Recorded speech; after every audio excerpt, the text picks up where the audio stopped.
Hey everyone, it's Kyle. Azora Hype.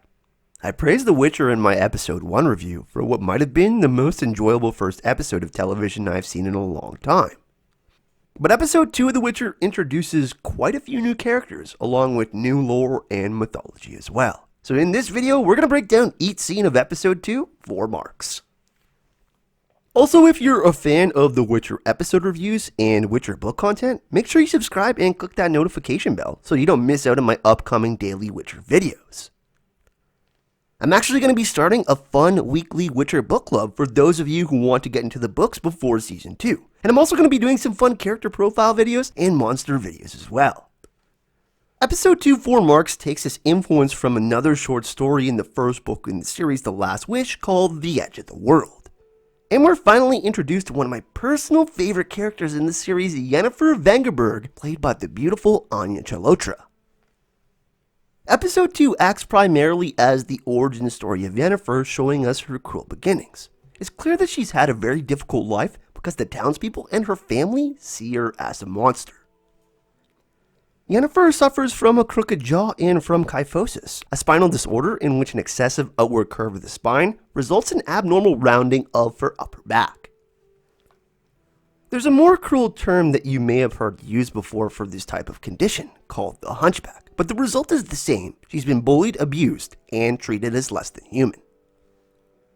However, despite her endured tragedy, we see that she's very special, as a surge of energy takes her from being pinned down in the floor of the barn, portaling her to the Tower of Gaul, an old building in Aretuza and magical academy for special young women like Yennefer. Istrid is initially shocked that she's there, but he's impressed with her abilities, and he tells her that it won't be long until she comes for you. The scene sets us up for the moment that connects us to the title of the episode, when a sorceress named Tissaia de Vries arrives at Yennefer's home and offers to buy her for 4 marks. It's a heartbreaking moment that Yennefer will ultimately never forget, but Anya Chalotra does a fantastic job showcasing a balance between Yennefer's fragile exterior and also her untapped raw inner strength and potential. Honestly, I was blown away by the spectrum of emotion she evoked throughout the episode. There's also some very strong themes that are explored throughout Yennefer's journey as a whole, but in this episode, it focuses on the power of choice in the face of chaos. It really all starts out when Yennefer is powerless to stop her father from selling her for 4 marks, but Tissaia shows her that chaos can be a powerful source of magic if you can learn how to organize it. In Aretuza, we see Tissaia exert her influence on Yennefer despite Yennefer's self-destructive actions. Her persistent effort to get the best out of Yennefer, even though it may seem cruel, communicates a hard truth to the audience. In order to survive in the world, it requires sacrificing part of yourself, just as organizing chaos and using magic does. In order to understand chaos, you have to understand how it's affected you in the past, how you can wield it in the present, and how it might hurt you in the future. It's not only through the stern teachings of Tissaia that Yennefer comes into her own, but also the relationship with Istrid as well. It's through Istrid that we actually learn about the continent's past and specifically about the history of elves. We learn that the skulls that line the walls of the Tower of Gaul in Aretuza are those of elves who were once in power before the humans decided to reshape history in their own way. It's true, the humans slaughtered the elves so they could pretend that the power actually belonged to them. He also teaches Yennefer a lesson, saying that rewriting history with the stories we tell and the songs we sing about our own triumphs, it's what we do. Which fits nicely with the theme of seizing your own destiny in the show. We see that Yennefer actually empathizes with the elves because humans treated her like they treated the elves in the past, but she also drops the bombshell that her real father was a half-elf that was killed in the Great Cleansing. Yennefer's plotline definitely deals with more serious topics as opposed to Geralt and Jaskier's lighter and more comedic affair. Jaskier is one of my favorite characters from the books and the games you may know as Dandelion, or if you like the audiobooks, Dandelion. Jaskier is a bard and a poet, and he tells stories through his music, and he's a very close friend with Geralt. In Posada, we see one of the men at the bar approach Geralt offering him 100 ducat to deal with a devil who has been stealing his town's grain. But Geralt is unmoved by the 100 and convinces him to pay 150. This is an awesome Easter egg for those of you who have played the Witcher games like myself, as Geralt often has to haggle to increase the price of a bounty. It's not easy being a Witcher, that's for sure, but nonetheless Geralt agrees, takes the payment, and him and Jaskier are going their journey to hunt the devil. This plotline offered some more comedic relief to the episode, and more than a few funny moments, including the devil-like creature called a Sylvan named Torque when he attacks Geralt and Jaskier. It really made for one of the funniest fight scenes I've seen in a while on TV, especially when Torque says, "Did your mother fuck a snowman?" when he's talking about Geralt's hair, and then Geralt replies, "Did your mother fuck a goat?" because obviously a Sylvan has horns and looks like a goat. But more importantly, while they're on their journey, we learn more about elven history when they are captured by Elf King Filavandrel, once ruler of the Seven Towers. Filavandrel and Teruviel survived the great cleansing that Yennefer spoke of earlier in the episode. It's really sad that he had to bury his family and his loved ones in a mass grave while they starved to death in the mountains. But despite their focused anger and rage towards Geralt, he affords the same advice that Istredd shared with Yennefer, the theme of seizing your own destiny. It is true, rebuilding can be difficult, but to be reborn, you have to make sacrifices, which fits the narrative of rebirth and destiny that we spoke of in the episode 1 review and today's review as well.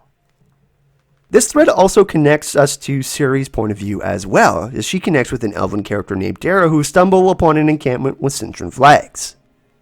Initially, we get to see Ciri's excitement, thinking that she's safe, but she's quickly brought back to Earth as stories of disdain for her grandmother Queen Calanthe's rule spread throughout the encampment.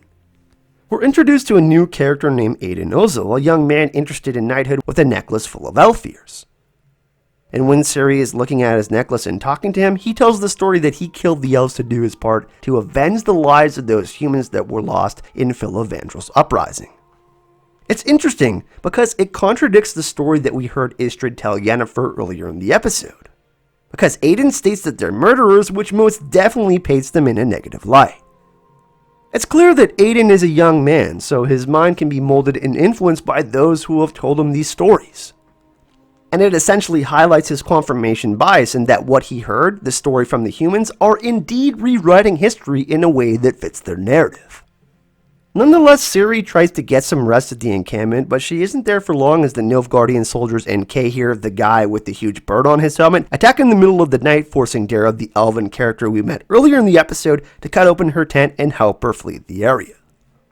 Back in Aretuza, we see the reappearance of the wizard Stregobor that we saw featured in the Lesser Evil plotline in episode 1, revealing his alliance with Istredd and that they've been manipulating and working on Yennefer for months. It kinda sucks that the person that Yennefer has felt a true connection with is in essence using her.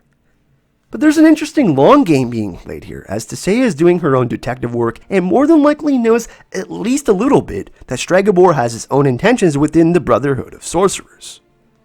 He's trying to catch lightning in a bottle, much like Yennefer's classmates were when Tissaia is testing them if they're worthy of ascension.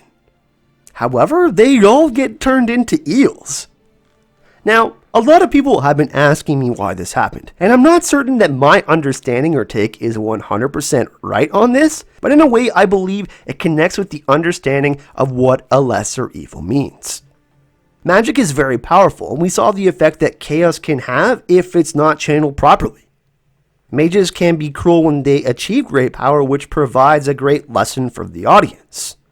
We have mages like Stregobor who are essentially in it for their own personal gain and will use others to get what they want. But essentially, I think Tissaia sensed that while these girls did catch lightning in a bottle, it doesn't mean they can control the greater aspects of chaos and become dangerous to others in the future. Tissaia didn't do this to Yennefer because she absorbed the lightning and was able to control it, redirecting it back at her. Which is why she decided to make the other girls into conduits of chaos and power Aretuza because they simply caught lightning in a bottle.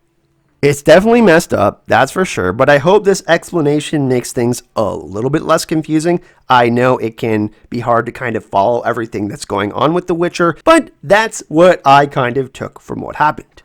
Also, some of the other things that I loved in the episode, the banter between Geralt and Jaskier, "You smell of death and destiny, heroics and heartbreak," and Geralt replies, "It's onion."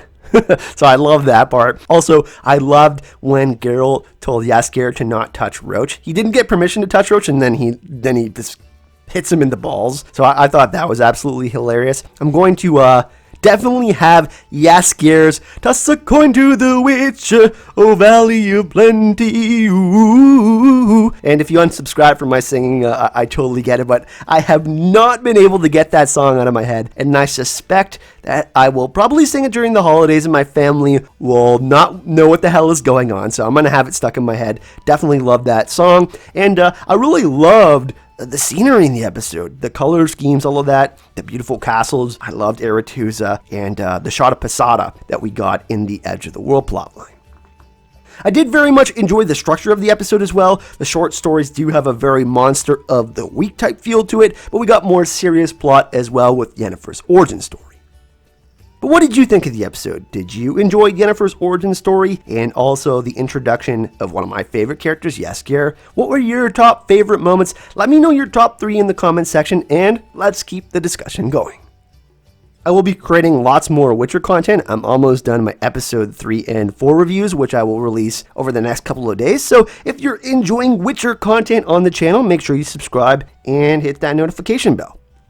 Thanks for watching, and I'll see you all in the next video.